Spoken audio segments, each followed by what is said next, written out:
Hi అండి, welcome back to my YouTube channel.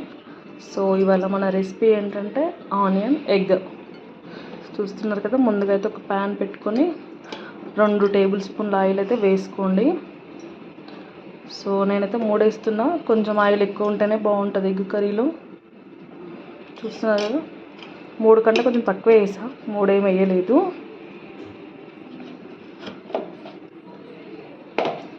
So oil heat అయిందండి, oil అయితే heat అయింది. నెక్స్ట్ అయితే జీలకర్ర వేస్తున్నానండి.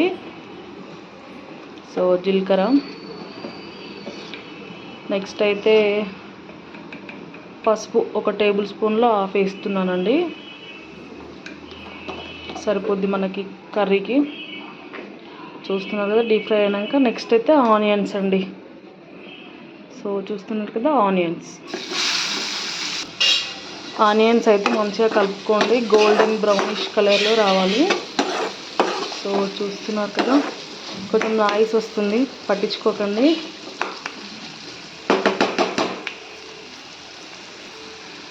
పసుపు కొద్దిగా వేసానండి, వీడియోలో కలర్ఫుల్గా కనిపిస్తుంది కొంచెం. సో మీరు చూసి వేసుకోండి, వీడియోలో కొంచెం కలర్ ఎక్కువ కనిపిస్తుంది. చూస్తున్నారు కదా, ఆనియన్స్ అయితే ఆయిల్లో మంచిగా డీప్ ఫ్రై కావాలండి, గోల్డెన్ బ్రౌనిష్లో కావాలి. సో మనకి ఎగ్ కర్రీలో ఏంటంటే ఆనియన్ క్రిస్పీగా ఉంటేనే ఆ టేస్ట్ అనేది చాలా బాగుంటుంది. సో చూస్తున్నారు కదా, ఇలా కొంచెం బ్రౌన్ కలర్లో కావాలి. ఆ క్రిస్పీనెస్ అనేది మనకు తెలియాలి, పంట కిందకి వస్తే చాలా బాగుంటుందండి టేస్ట్. కొంచెం కరివేపాకు అయితే వేస్తున్నానండి కర్రీలో.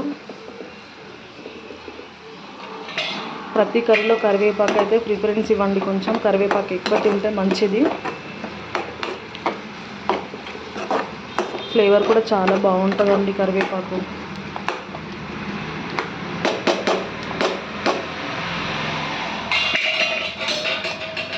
ఎక్కువ తినడానికి ట్రై చేయండి కరివేపాకు.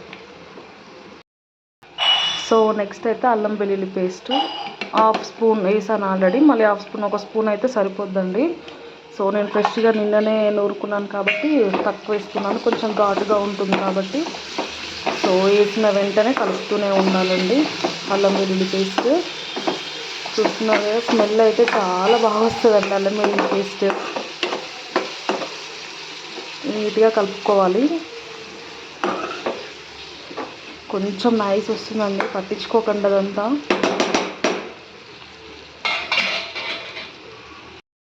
చూస్తున్నారు కదా, అల్లం వెల్లుల్లి పేస్ట్ అయితే ఆయిల్లో మంచిగా మగ్గిందండి.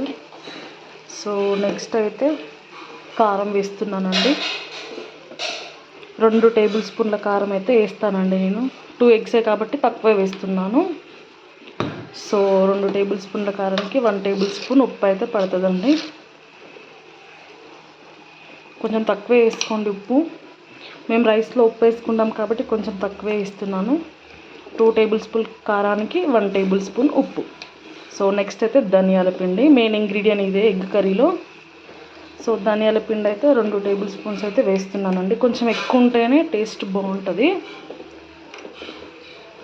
చూస్తున్నారు కదా, అన్నీ వేసాను. ఒకసారి నీట్గా కలుపుకుందాం. కొందరు ఎగ్స్ ముందే వేసుకుంటారు, అట్లా ఏంటంటే నీచు వాసన వస్తాయి ఎగ్స్. ఈ కారము అది అనేది ఎగ్స్కి అనేది అంతగా పట్టదు. సో ఇలా వేసుకుంటే నీట్గా బాగుంటుంది కర్రీ. ఎగ్స్కి కారం మసాలా అంతా పట్టి చాలా బాగుంటుందండి టేస్ట్. ఒకసారి ఇలా ట్రై చేయండి, మీకు ఖచ్చితంగా నచ్చుతుంది. చూస్తున్నారు కదా, నీట్గా అన్నీ కలిపేలాగా కలుపుకొని ఒక 2 మినిట్స్ మూత అయితే పెట్టుకుందామండి. సో మూత పెట్టుకుందాం, ఒక 2 మినిట్స్ మగ్గాక ఎగ్స్ వేసుకుందాం. సో నెక్స్ట్ అయితే ఎగ్స్ కొట్టుకొస్తున్నానండి. సో చూస్తున్నారు కదా, ఇది సో ఇలా కొట్టిపోసానండి. వీడియో తీసే వాళ్ళు ఎవరు లేక డైరెక్ట్ కొట్టారండి. సో చూస్తున్నారు, ఇప్పుడైతే వీడియో తీస్తున్నా. సో ఇలా 4 ఎగ్స్ అయితే కొట్టుకున్నాను. సో 2 మినిట్స్ అయితే మూత పెట్టుకుందాం. చూస్తున్నారు కదా, ఒక 5 మినిట్స్ తర్వాత కర్రీ రెడీ అయితే చూపిస్తానండి. సో ఆయిల్లో మంచిగా ఎగ్స్ ఆనియన్స్ అన్నీ ఫ్రై అయితే చాలా బాగుంటుందండి, ఒకసారి ట్రై చేయండి మీరు. సో కర్రీ అయ్యాక చూపిస్తాం మళ్ళీ. నీట్గా ఇలా అయితే కలుపుకోవాలండి కర్రీ మొత్తం. సో మాకు కొంచెం ఇలా ఎగ్స్ ఉంటేనే నచ్చుతుంది కర్రీ. సో ఇలా ఎగ్స్ ఉంటేనే బాగుంటుంది. కొందరేమో మొత్తం కలిపేస్తారు, సో మాకు అలా నచ్చదు. ఇలా అయితే బాగుంటుంది ఎగ్స్ తినడానికి. చూస్తున్నా ఒక 2 మినిట్స్ అయితే కర్రీ అయిపోతుంది. మూత పెట్టేసుకుందాం. సో ఎగ్ ఆనియన్ కర్రీ అయితే అయిపోయిందండి.